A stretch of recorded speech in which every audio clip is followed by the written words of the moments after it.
तुम्हें पाठ पढ़िले मन रहुनी कि केतेबेले पढ़िले मध्य एग्जाम रे भूली जाउछ कि ताहले एई भिडियोटी तुम पई।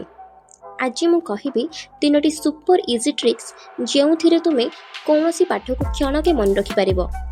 हेलो फ्रेंड्स, आज आमे शिखिबा केमिति पाठ को सहजरे मन रखि परिबा। वीडियो को लास्ट पर्यंत देखंतु कारण लास्ट ट्रिकटी सबुठारु पावरफुल। टिप नंबर 1, पढ़िबा परे कहिबा।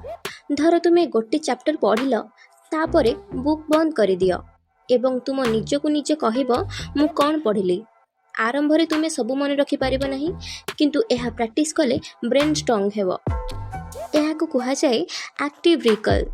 टॉपर माने एहा को यूज करंती। एहा कले तुमे 2 गुण द्रुत मन रखि परिबो। टिप नंबर 2, छोट छोट भाग कर।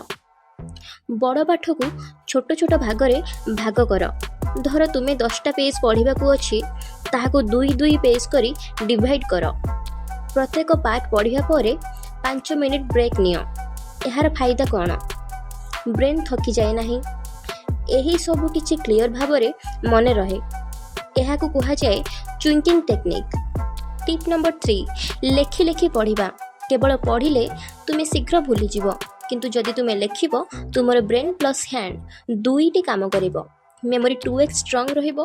तेणु इंपोर्टेंट पॉइंट्स को लिखि नबा एवं रिविजन बेले एहा को यूज करिबा। एहा तुमको एग्जाम रे सहाय्य करिवो। तेणु फ्रेंड्स, एहा थिला तीनोटी इजी ट्रिक्स। जदि तुमे एहा को डेली यूज करिवो ताहले पाठ केबे भूली पारिबो नाही।